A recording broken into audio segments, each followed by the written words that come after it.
Good evening guys, panoorin natin yung podcast ni President Bongbong Marcos. Pakinggan natin yung mga sinasabi niya kung anong gagawin niya.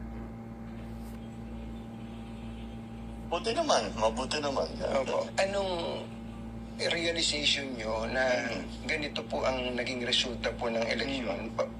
May kinalaman po sa administration slate. Para sa akin, I have two conclusions din sa election. Una, nagsawa na ang Pilipino sa politika. Teka lang, nagsawa sa'yo. na sa politika. Ang Nagsawa mensahe sa amin lahat, hindi lamang sa akin, kundi sa aming lahat, tama na yung pamumulitika ninyo. At kami naman ang asikasuhin ninyo.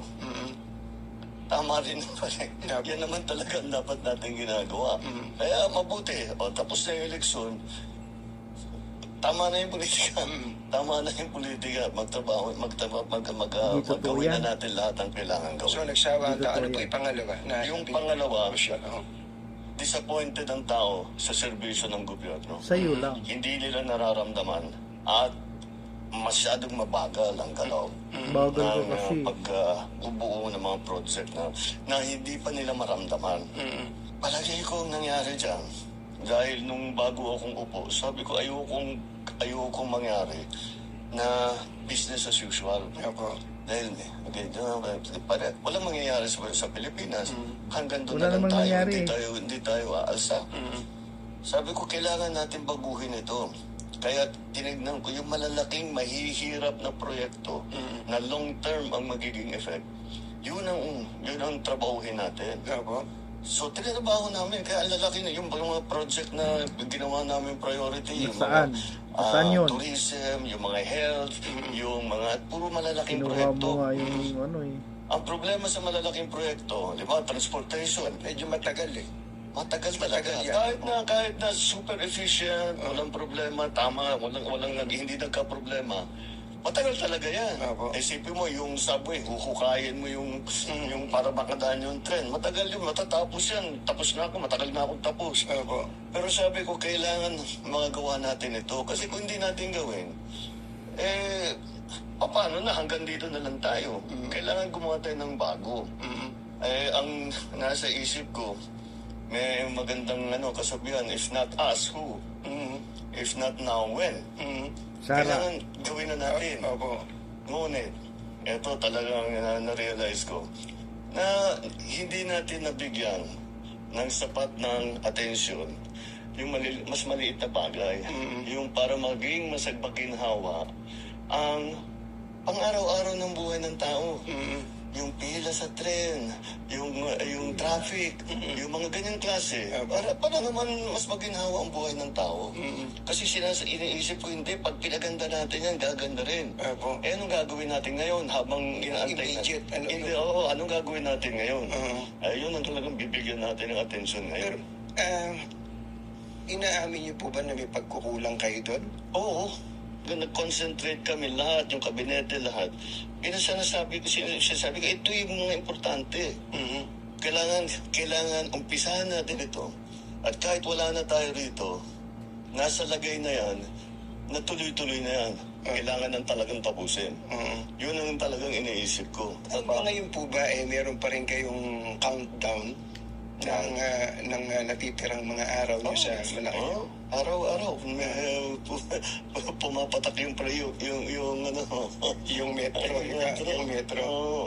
Anong nararamdaman niyo kapag pagtingin ko 1,130 plus days na lang? Ano pong nararamdaman niyo pagka gano'n? Ganun din, mula nung umpisa, kailangan natin madaliin to. Ba't ang bagal? Ba't wala pa? Bakit hindi pa magawa? Binibiro ko nga yung mga mayayamang kong kaibigan, yung mga malalaking taipan. Sabi ko, naiingit ako sa inyo dahil kahit napakalaki ng korporasyon ninyo, nahawak ninyo, pagka inutos ng CEO, ng boss, tapos na. Pagka ako nag-utos, marami pa akong kukumbinsin. Sabi, dito sa gobyerno, pagka meron ka naisip na bagong initiative, bagong idea, siyempre lalapit mo doon sa rank and file, di ba? Opo. Para ito, implement ninyo ito. Naku, ang sagot laging bumabalik, ay sir, hindi pwede yan. Baka makuha kami, baka kami. Totoo rin naman. Opo. Dahil patong-patong ang mga batas natin eh. Kung minsan, contradictory, lahat ng tao masyadong maingat. Opo. Which is okay na maging maingat. It is okay na magkaroon ng checks and balances. Pero wag naman maging paralysis. Expression nyo, no? Na may gusto kayong gawin pero hindi nyo magawa. Oo. Pasensya na uli kayo, tatanungin ko lang itong tanong na to. Masyado raw kasi kayong mabait. Marami nagsasabi sa akin yan. Oo. Anong gagawin ko? Mabait, Maging masamang tao. Hindi ko naman mababago yung ugali ko. Oo. Pero, mo, siguro, dapat nga talaga maging mas mapagsik talaga. Dahil, wala kailangan talagang maging mas efficient ang mas mabilis ang pagdating. Kasama na siguro yan sa diksyon namin dito sa naging eleksyon na nakaraan. Pasensya na kayo uli, ano? Bagamat ang gusto nyo sana wag na munang politika bago lang natin iwanan yung eleksyon. Can you categorically say na ayaw nyo po na impeachment? Yung impeachment, nasa Senado na yan. Pabayaan natin sila, may proseso yan. Pabayaan natin ang proseso. Ako, basta ang nasa isip ko, tapos ng eleksyon, balik sa trabaho. Gawin na natin lahat. With the new lessons learned. Papasok na po kayo sa second half. Kumbaga sa basketball, papasok na sa second half. Binabanggit nyo kanina yung mga kailangan ng tao, yung agad-agad. Ako din po, yun din po ang nakita ko na agad-agad, especially yung tungkol sa bigas. Pagkain, number one yan no? Sinusumbatan kayo mula day one hanggang sa kamakailan lang, yung 20 pesos na bigas.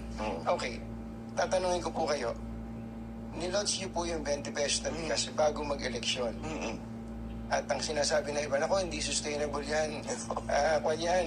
Pachi-pachi lang yan. Hindi maitutuloy ng gobyerno yan. Unang tanong ko po, ba't ba ngayon nyo lang ginawa yun?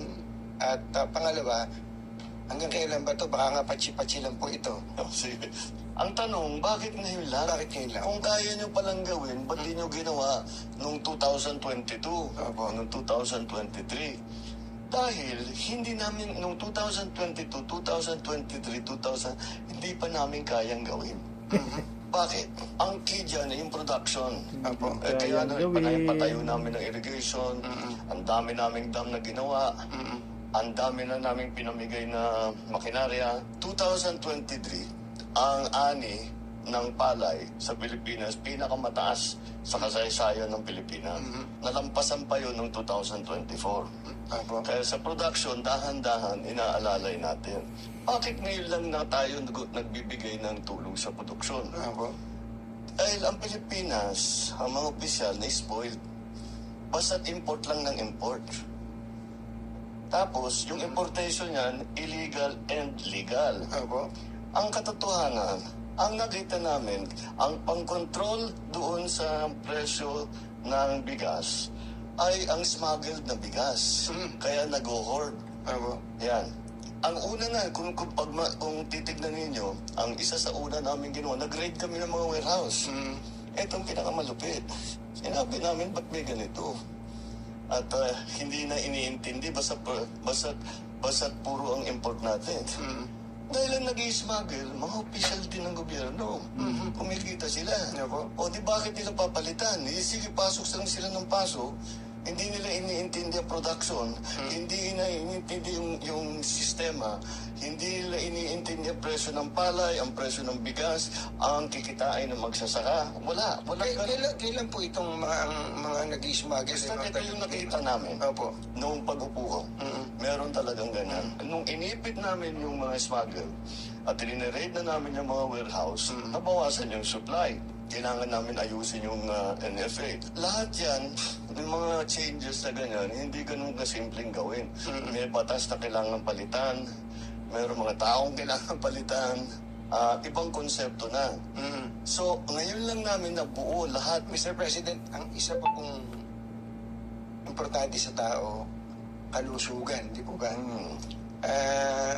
meron naman ng kung anong na naiingi ang mga tao. Pero pagpunta nyo sa ospital, lalo sa public hospital, ang hahaba pa rin ng pila. Yun ang problema. Hindi po ba haba ng pila? Tapos yung mga tao, parang hindi pa rin nila alam na meron palang mga programa ang gobyerno tungkol sa ganito. Number one po dyan, yung tungkol sa PhilHealth. Ano ba pwede natin gawin sa PhilHealth para wala na talaga halos babayaran ng mga tao sa pagsilina hospital? Malapit na tayo doon. Opo. Malapit na tayo doon. Nabanggit mo na rin yung mga pila na nakapunta na ako sa ospital. 200 ng tao nakahilera. Grabe, ano? Oo, dalawang oras bago nila maibigay yung papeles nila. Digitalization lang ang sagot dyan. Dahil pinaparami talaga natin ang member, pinaparami lang na talaga yung binibigyan ng benepisyo. Hindi na pwedeng kinakamay. Kailangan talaga nasa computer na. Kaya yan ang ginagawa nitong si Dr. Mercado na namumuno ng PhilHealth ay inaayos niya na mabuti yun. Pangalawa, dumalaki ang benepisyo na binibigay ng PhilHealth mula noong 2022 at mas malaki na ang ibinabayad. Mas marami ng serbisyo. Nalungkot nga ako, may nakita akong survey. Tungkol sa PhilHealth. Sabi niya, sana yung presidente, ang PhilHealth ay tugunan na nila yung top 10 diseases or sicknesses in the country. Alam mo kung bakit ako nalungkot? Bakit po? Ginagawa na namin. Hindi lang alam ng tao. Ano sinabi mo?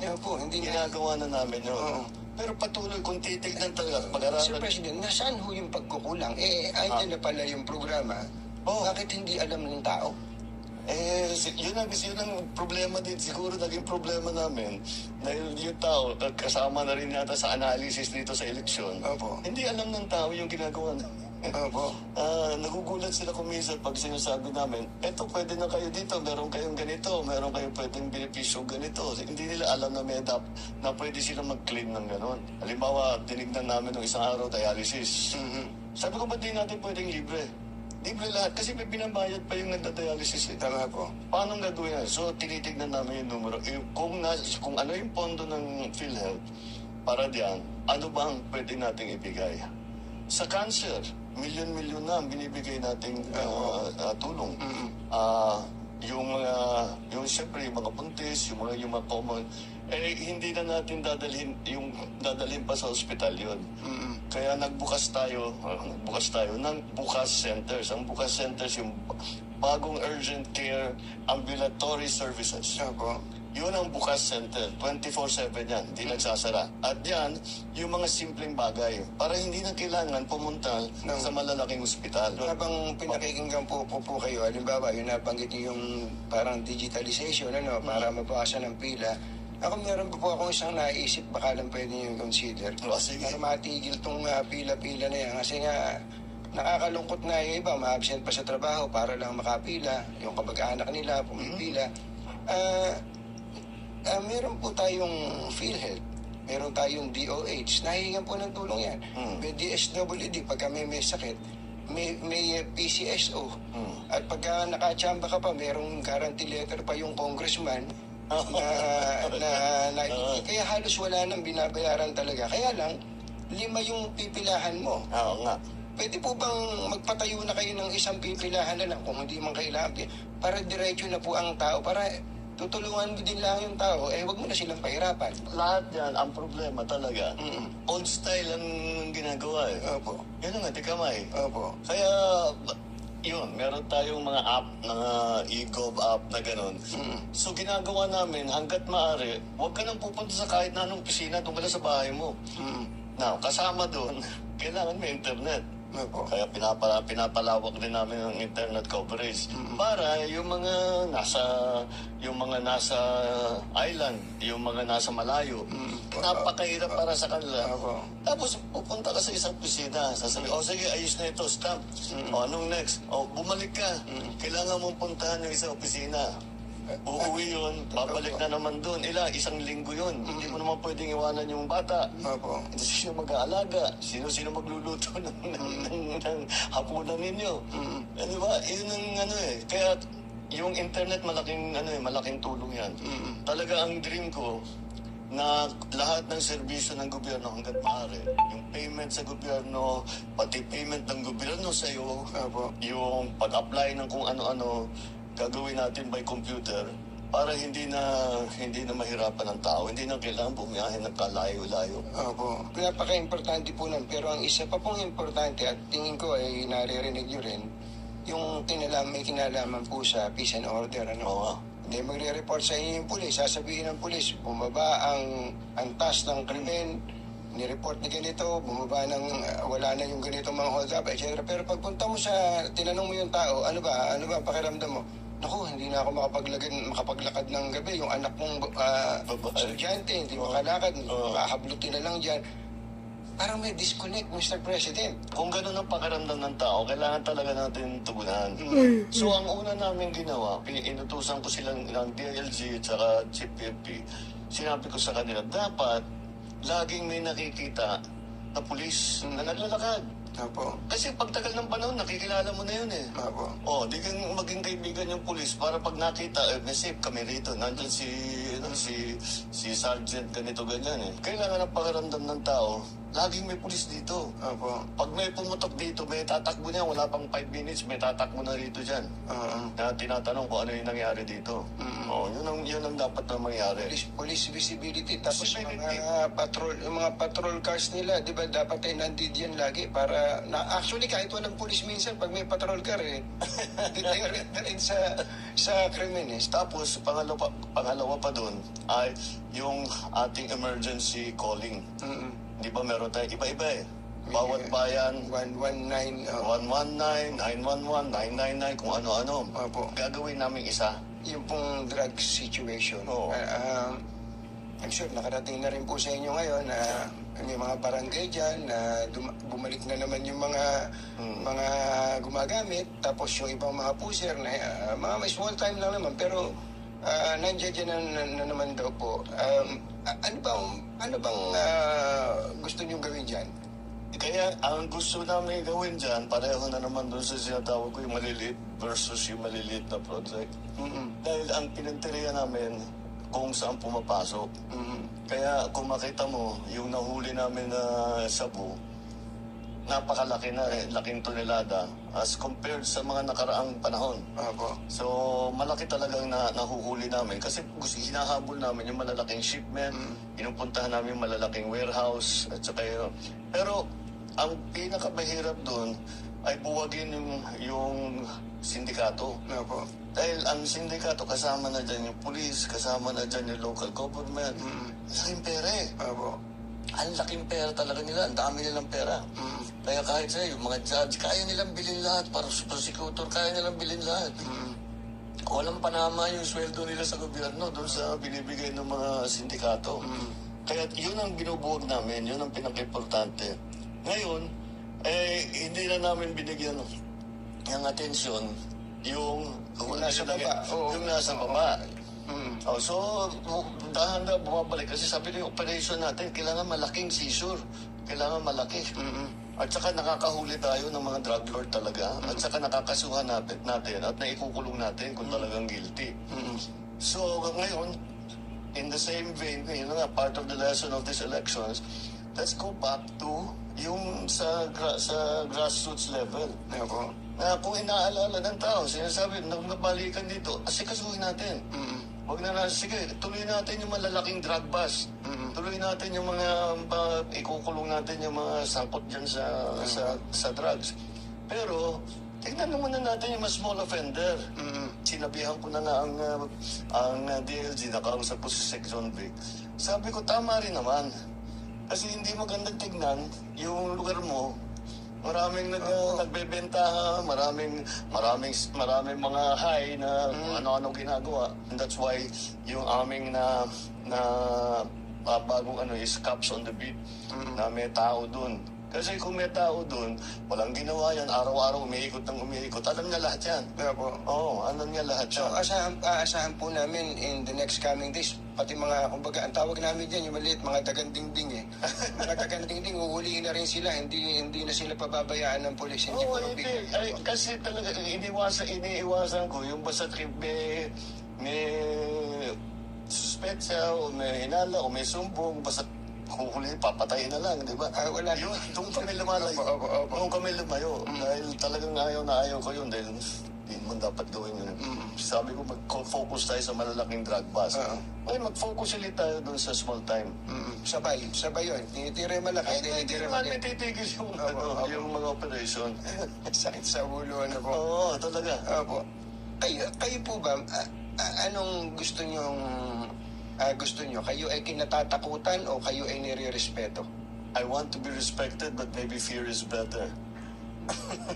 Considering our current situation, ano? Yeah. Kaya ako po tinanong yun, kasi I'm sure naririnig nyo naman yung mga usapin ng mga katiwalian, kung saan-saan, sa ibang ahensya ng gobyerno, ibang sangay ng gobyerno.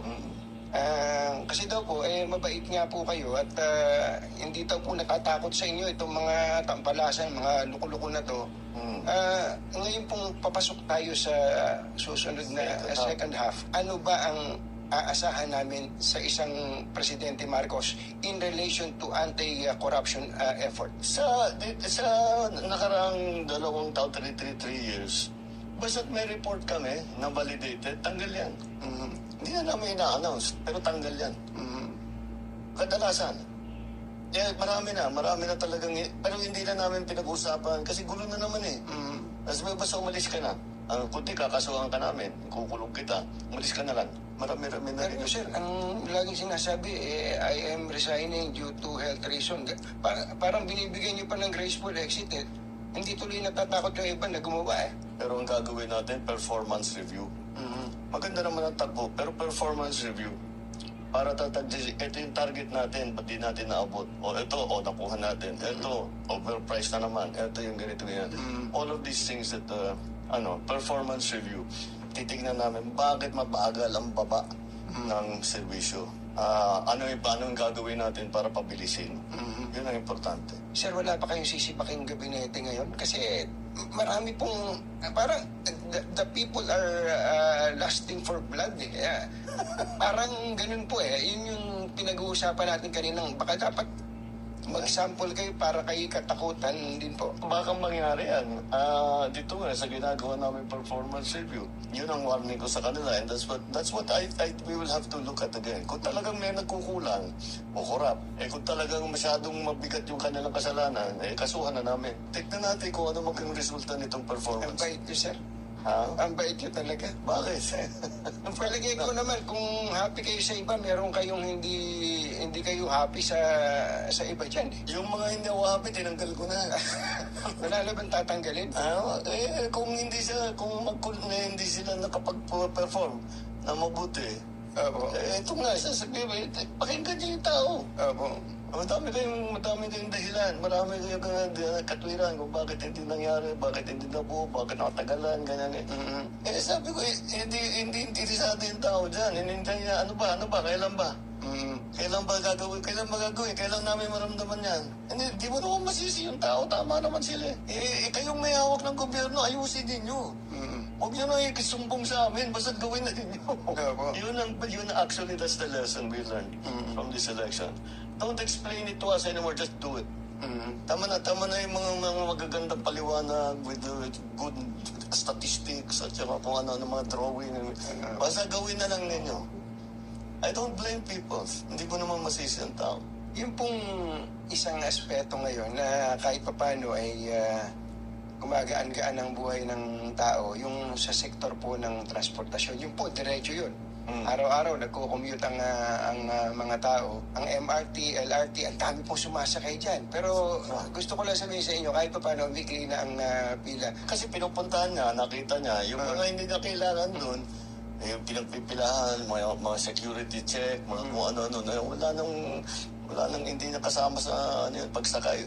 Nung report nga niya sa akin, sabi niya, sa lahat, matagal na ako, marami na ako nasakyan ng mga tren sa buong mundo. Ngayon lang ako nakita, may security check, may bump check, may inspection ng bag, kung ano-ano. Tinatay niya lahat. O di nabawasan yung pila. Ganon din yung ginawa namin sa airport. Ngayon, nabawasan na yung pila, mas maganda yung ayos na sa patakbo sa airport. inaayos na lang namin. Ang kawawa naman sa airport, yung OFW. Opo. Yung mga dayuhan, ang bilis ng daan. Walang problema. Kasi OFW, kung ano-ano hinihingi. Kawawa naman yung RF code, may ID, may clearance na kung ano-ano bago sila makalabas. Opo. Dapat, di ba, yun yung blue lane, di ba? Dapat, OFW ka, sige na, stop, sige na. Di ba? Dapat ganun So, dahan-dahan, mapupuntahan din natin yung ginagawa namin may ginagawa kaming pagpalit sa Bureau of Immigration pati, yung tinatawag na e-gate. Opo. So, dadamihan natin yung e-gate, mabilis na yan, para hindi na, yun ang pinag-usapan ko, yung maliliit. Para siguro, kung nasa, inaintindi mo lahat ng iba't ibang sistema, maliit na bagay lang, pero hindi nararamdaman ng tao yun. At yun ang hinahanap nila So, ibigay natin sa kanila. Mr. President, kayo po ba, sa puso ninyo, gusto niyo bang makipagkasundo pa sa mga Duterte? Oo. Ako, ayaw ko ng gulo. Gusto ko makasundo sa lahat ng tao. Mas maganda, marami na akong kaaway. Hindi ko kailangan ng kaaway. Kailangan ko kaibigan. Kagaya na sabi ko sa'yo, pagka... Plastic. Hindi ko... Magko-confess ako dito. Pwede naman po, para akong pari po dito ngayon ako. Ewan ko, kahit hanggat maaari, ako, ang habol ko ay yung stability, peaceful, para magawa namin yung trabaho namin. Kaya ako, laging akong bukas sa ganyan. I'm always open to any approach na alika magtulungan tayo. Diba? Kahit hindi tayo magkasundo sa polisiya, hindi tayo magkasundo. Gawin niyo yung trabaho pero huwag na tayong nangugulo. Huwag na natin, tanggalin natin yung gulo. Grabe, ha? Parting shot nyo na lang doon po sa mga kababayan natin na siguro ay somehow nabawasan po ng pagtitiwala sa inyo para mabalik po yung tiwala nyo sa kanila. Ano po yung gusto nyo sabihin sa ating mga kababayan? Well, asahan nila na tayo naman nandito kahit nasa matataas na posisyon, asahan nila lagi kaming nakikinig. Lagi kaming nakikinig sa kanilang hinain, sa kanilang nagiging problema at tinahanapan natin ng long-term solutions. At ngayon, talagang ipamadaliin na namin yung immediate solutions na pwedeng gawin kaagad. At yun ang mararamdaman ng taong bayan. Marami yan. Mr. President, salamat po. Salamat ka. Thank you. Thank you.